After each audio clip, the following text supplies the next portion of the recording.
What made a black Muslim racist instantly love white people?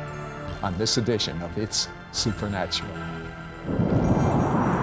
Centuries have come and gone, offering wisdom and understanding throughout the ages. Today there should be nothing beyond one's power to discover, and yet the strange, unusual, and mysterious world of the supernatural defies understanding. Stay tuned for a unique and powerful investigation into a curious, undiscovered universe only on It's Supernatural. Hello, I'm Sid Roth, the investigative reporter, and with me is Aaron Evans. And Aaron, there was a time in your life where you had a hatred towards people like me, white people. Absolutely. How come? Well, as coming up as a child, being brought up in New York City, in the ghetto in Brooklyn, New York, I was introduced to what we call the Nation of Islam, or the teachings of Islam, black teaching of Islam. And we was taught then that the majority of our problems was because of white people like you. And did you really gravitate towards this? Was this something you really enjoyed, this teaching, being part of the Nation of Islam? Oh yes, because it brought dignity and respect. It taught us as people that we just wasn't what they said, a bunch of names or a bunch of useless people, that we were really out of an ancestry of very important people, of honorable people, but that they seemed to turn the channels on us, and that it was the responsibility of white people to always keep us down. What was your life like as a young person? It was the typical ghetto kind of life, the hustling, the playing basketball, the not really having a vision or a purpose. You're just aimlessly going through a survival mode as a young teenager. And so there was no vision there or no purpose in my life at a very early age. And if someone had said to you at that point, why do you hate the white people, your answer would have been? I'd have just showed them the results of what we was going through, the neighborhood, the environment, the prison system, the different social economic gap that was between us. It would have been almost like self-evident.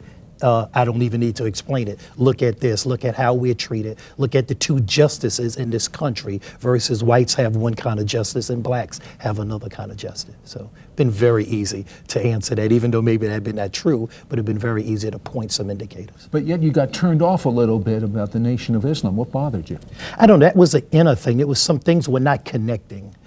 As you begin to talk, as in like God not having a son. I didn't come up in a Christian home, but these things just started bothering me, just pondering. Did you ever read the Bible, go to church? Oh, I read the Bible, but was always in comparison with the Quran. I didn't go to church. I didn't go from the church. The first time you read the Bible is when you were part of the Nation of Israel. I was part of the Nation of Islam, yes. I was reading the Bible, yes, yeah. And we really would go to see, okay, was that said? Because if you read, you hear in the Quran, it talks about surah and ayats, which are chapters and verses. Verses in the Bible, you have chapter and verses, and you would just go and say, they say this in the Bible, so you would start reading it. And then I was just a reader anyway. I was always inquisitive, so I would just start reading the Bible on my own just to find out what was the story that was told. Did you actually challenge them on what you were reading and thinking? The Muslims? Yes. After that, yeah, I started challenging them. I had some concerns. One day we had a meeting, and I wanted to know just one question: why couldn't God have a son? What did they answer you with, remember? It was really never an answer. It seemed like we were all started getting into a argumentative mode, because we were saying the Quran says he begat not, nor is he begotten, and the Bible says, well, I said, and this is what I said to them, Sid, was, let's forget that the Bible or Quran, both of them don't exist. Now explain to me why God, the one that we all say is the most powerful God that can do anything, why can't he have a son? That's all I want to know. And that question could never be answered. And then there was one day where something very supernatural happened to you in your apartment. Tell me about that. Well, I went to bed as anything else, and early in the morning, I saw the ceiling of the roof open up. I have to stop you. Okay. Were you drinking? Were you on drugs at the time? No, I was not. I was. As a black yes. Muslim, I imagine that would have been difficult. You can't do the two. You can't do those things. Yeah, I, at one time, of course, used drugs and stuff. And so that's even the thinking of that was, is this a hallucination? Are you imagining stuff? And I even thought, what did we eat or drink or sleep before you go to sleep? So no, this encounter, this visitation was not induced by anything that I done at all. And so being woke up, the ceiling opened up, and I'm intently looking, and I see this ball of fire coming, and it's coming at me, Sid, and I'm going, what? And inside you can imagine what you're thinking. And the closer it gets, then it changes into a figure of a man. And in the figure of a man, as it becomes closer, I hear my inside. My spirit man says, not my intellect, I didn't understand. It says, Lord, please don't come any further. And I'm thinking, whoa, what is this? And so that's the beginning of the first supernatural encounter. Logically, you couldn't have come up with that just out of you. Lord, don't come any further. Why do you think you said that? What were you afraid of? I don't know. The spirit man must have knew, okay, what this visitation is and what it's about. I had no idea.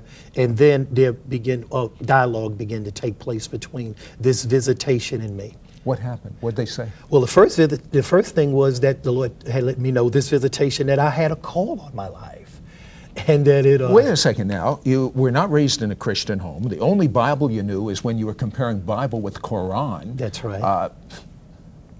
Why you? That's right. That's exactly the question. Why me? I didn't understand any of this.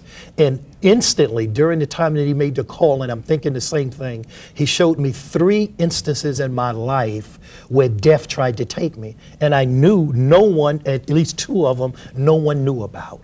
And it was showing at an early age that whoever was trying to stop me from fulfilling my call, it was intervened by this visitation here, because it was just like a TV dress rehearsal. He was showing me my life, instances in my life. You're saying that the Lord protected you when your life was almost being snuffed out? This is twice he showed it to me, and he was showing me what I was thinking at the time that I got out of it.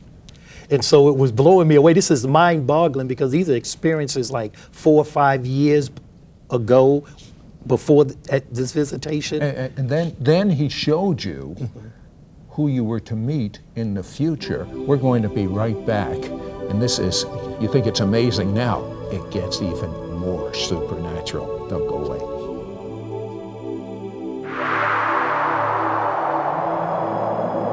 We'll return with Sid Roth and It's Supernatural right after this.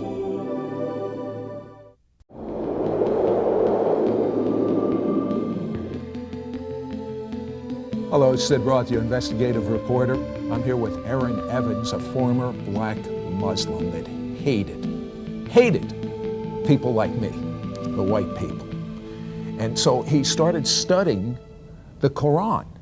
And then the Quran they supplied a Bible, first time you'd ever read a Bible, and you saw things that bothered you, and you reached a point where you thought there's something wrong, and you kind of walked away, and then you were in your room, just what is life all about type of thing, and a fireball comes in, the ceiling opens up, and the Lord is there. The Lord shows you 3 times where you were going to be snuffed out, killed, and he protected you. I'm wondering how many of our viewers have been protected and didn't even know. You didn't know it. That's right, yeah. And in that experience, it shows you that I had no idea. And he was showing me even what I was thinking when I got away. You know, one of the thoughts he was showing me was how slick I was to get out of that. How I just maneuvered my way out of that situation, and you go, oh my God, that no, this was the divine help. This was divine intervention. So there's many instances in our life where the supernatural has kicked in. God really does have control over our life, that we go our whole life and don't even realize without his help, we'd be snuffed out. That's absolutely correct, yeah. So he gave you direction on what to do. Tell me about that. Yes, he showed me a man, and his name was G.J. Hoskins. And he told me to go to this man. Did you know him at all? No, I did not. I did not know him at all. You actually saw his face? I saw his face, and I remember seeing him before. And then I found out that his name was George Hoskins. He was a bishop out of Raleigh, North Carolina. And he said, go to this man. He will help you to find the way. Because in the dialogue of the visitation with the Lord, one of the things I said was, Lord, I don't know the way. Because now I'm confused. Now I'm confused. I heard that the Bible and Christianity was a white man's religion. And now God is saying that this is not the truth, and that he's not a black man or a white man, that he's the right man to become right, get right with. So with that, he led me to Bishop Hoskins. I watched this guy for 2 weeks. Wait a second. When he led you there, did you just go to his church? Did you knock on his door and say, God sent me? No, I did not. What happened was he would every other day, he would come out, and where we play basketball at, he would be just walking around, not with a Bible or anything. And I would watch him for days. I knew during basketball, that's the guy. And so what happened is we ended up at a water fountain. I had just lost the basketball game. People ran in there to get water. They left out, and how it is that intervention, him and I end up at the water fountain alone. And I tell him to go ahead. He says, go ahead. I say, go ahead. He says, go ahead. So I said, I'm going to go. So when I'm drinking the water, the visitation comes back very clear, because now this is 2.5 weeks later, said. And I looked around and said, well, none of my friends around. If this isn't real, it'll be his word against my word. It'll be an old man against his word against my word. And if he go tell my friends, I'll beat him up anyway. This is what I'm thinking. This is the kind of guy I am. understand. And so I go to him, and he drinks the water. I looked at him, I said, excuse me, sir, a few weeks ago, and he cut me off. He says, a few weeks ago, the Lord told you to come and see me. And I said, how did you know that? He said, the same God that spoke to you speaks to me. I said, he does. And then that's how that dialogue became. And it just blew me away. Imagine saying, the God that spoke to me speaks to you. And he told me that you were coming. So he knew all this time he was waiting on me to approach him. So still, you had not made this presence, the Lord or Jesus, you really didn't have a relationship with him outside the fact he came to you. How did you develop your relationship with him? Every day for about 3 weeks, Bishop Hoskins and I would walk around. Not one time, he had a little Bible, he would carry this little pocket Bible, green Bible, and several times he pulled it out, but the majority of the time, he would just speak to me and walk. And every question I had about the church and Islam and why the church and why not this, and he would just answer it. And two things that happened, I was talking to him, and he asked me a question. He says, Aaron, he says, I'm going to tell you something that happened at the age of 14 years old in your life. And I looked at him. How did he know? That's what I'm saying. He did not know, because we didn't meet until several weeks later. And so he said, the Lord showed me something that happened in your life. There's going to be another validation as that the Lord knows you personally. And he told me a secret that no one knew. I didn't share it with my mother. I didn't share it with no one. And I just looked at him, and my mouth opened up. And then I knew then that this God is God. This is the God of the Bible, that he really knew all things about me. Yeah. And what did this lead you to do? Then we were around the basketball game, and he was sitting beside me, and we were watching the guys play, and I was trying to get next. And he actually started to ask me to explain the basketball game, and I thought, all black men know the basketball. He did not, seriously. See how prejudiced I was even thinking. And he said, no. So I explained to him about two guards and a forward and a center. And you know his response to me he said, that's just the way angels and demons do in the realm of the spirit. And I looked at him and just, of course, I don't know what he's saying. But after that, about 5 minutes later, he asked me that I wanted to see Jesus as Lord and Savior. And I just looked at him and said, I think I do. And I received Jesus as Lord and Savior on a bench watching a basketball game. Did you instantly have a love for the white man when that happened? It erased this prejudice, this anger, this hatred that was there. It was as if the encounter with the Lord changes your whole heart perspective. So it just... Did you love the white man when that happened? As in love, when you say love, it changed from a hatred at least to a consideration on maybe I've had a perspective or looked out a grid that was incorrect. Yeah, but that's fine. That's much better than where you were. That's right. But what caused you to honestly say you love the white man as much as the black man? Okay, this is what happened. Can you say that? I can say that. Oh, absolutely. I can say that. And I think one experience changed that. I was doing my first sermonette about 6 months after this encounter with the Lord, and it was out of Luke 4. And I had wanted a watch, a certain kind of watch. And of course, I didn't have the money. I come from out of where my mother was the only parent in the house. And so I had prayed to the Lord in secret that I wanted a watch. Well, prior to me giving my sermonette, said, who comes up in this little circle? It's like in a community center, I'm giving my trial sermon. Bishop Hoskins stopped and said, before you speak, son, we have a present for you for your birthday. So a couple of people got up and said some good things, and I just smiled. And then this one white guy, his name was Michael, he got up. And he walked up to me and handed me this box, or was reaching a box out toward me. And I had so much dislike for white people that I couldn't reach out and take the box right away. And so I was waiting and I was looking, and then he started telling me, he said, you know, I was praying and I felt like the Lord told me to get you a watch. And I looked at him. And the Lord would tell a white man to get me this watch, yeah. And he opens the watch up and I see the watch. No one knew I prayed for this watch. And tears started coming out my eyes. Now you got to remember, I am not a crier. You know, I'm not a baby. You know, I'm not. Do you remember crying as a teenager? Not as a teenager, of course, as a child, but not as a teenager. No. Why didn't you cry? I don't know. I mean, you know, your environment, you learn to Macho. become hard. Yeah, Macho. You know, the little gangster kind of thing. Hold that thought.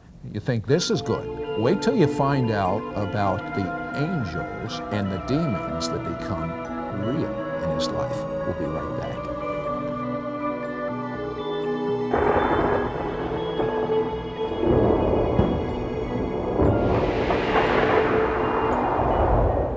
Many Muslims and Jewish people have difficulty with the concept that God had a son.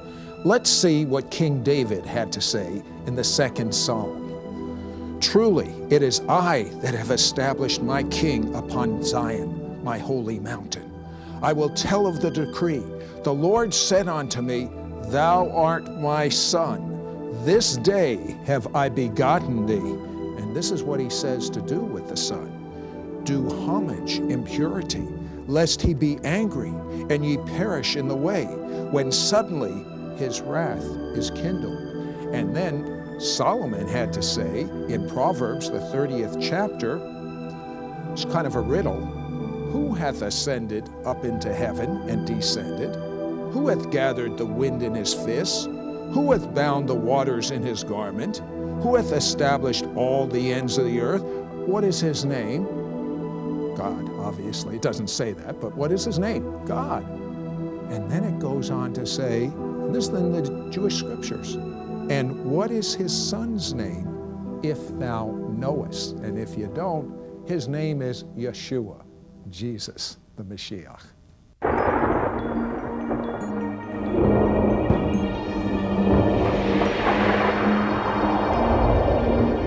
Hello, Sid Roth, an investigative reporter with Aaron Evans, a former black Muslim. Hadn't cried that he could remember even as a teenager. A white man says God told him to give him a watch. Aaron had been praying, God, I'd really like this particular watch. He walks up, gives it to you. You're kind of shocked that it's even a white man. And so you eventually open it up and see this is the watch. Is it the watch you're wearing? No, it's not. No, this was many years ago. And all right, you see the watch, and what happens? I just stand there for a minute, and there's an inner battle inside of me, not wanting to take this watch from this white man. But I feel this. Why? I mean, if I was prejudiced against a black and you give me an expensive watch, I'll take it from you. Okay, I understand that, but it was just this. You know, why would I even want anything from this? These your people? Whole indoctrination as a black Muslim. Yeah, why would I want to take? You know, what I want this for? And so, but I found myself reaching out, and I took it. And when I got a hold of the watch, then Bishop Hoskins came to my left ear, and I just started crying and crying and crying. Weren't you a little embarrassed in front of people? Well, of course, you know, you're standing up and crying in front of, it wasn't that many people, maybe 30, but you're still crying in front of a bunch of people. And he whispered in my ear, he says, now that racist spirit is broken. And I feel like the watch was also a sign from God saying that that God is the God of time, and that God is he's have a Kairos time. And that was my time then to become free from something that had me bound, and that he could speak to a white man or speak to a black man, and that he had our desires, he could answer our prayers, and he could use whomsoever he will. So my encounter with the supernatural came on like fast forward, coming right into the kingdom. Now, Aaron, you and I, this is the first time we've ever even met face to face. That's true. We talked on the telephone. Honestly, can you say I'm white? Yes. You're black. Yeah. Can you really say you love me? Not cosmetic junk, I you know know, what you not mean, that. yeah. There's too much cosmetic Cosmetics, junk that's going absolutely, on. that's true. Can you yeah. really say you love me? Absolutely. One, because of the changing of the heart when you have an encounter with the Lord. But two, it's amazing how in our ministry right now, the majority of the people that are with us are all white, 80 to 85%. So some would call you an Uncle Tom. If they had that grid, that mentality, would call me an Uncle Tom, yes. Now, you didn't relate when you were told about angels and demons the first time. Have you seen an angel? Absolutely. Tell me one experience. Okay. Matter of fact, the last recent time I had an encounter with the Lord was my wife and I were sitting around watching a video called Angels about the baseball game.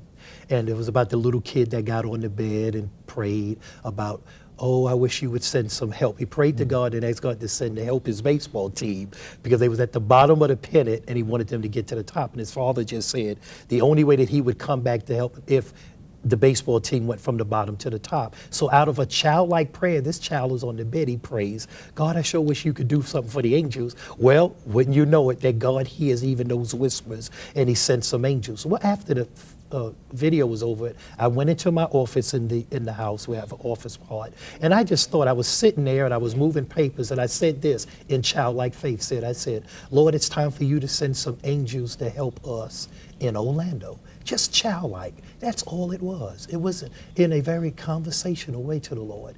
And that night I went to bed, was in the bedroom with my wife, felt the prodding to go get up. I got up, I went back into the office where I have a couch. I went in the couch, I went and fell asleep, and all of a sudden I heard this noise in the room. And I thought, why is Angela in this room? She knows not to come during my quiet time. It's your wife. This is my wife, Angela, yeah. And all of a sudden I opened my eyes, and there on the chair, in the chair is an angel. And I looked. This is what I said, you've come.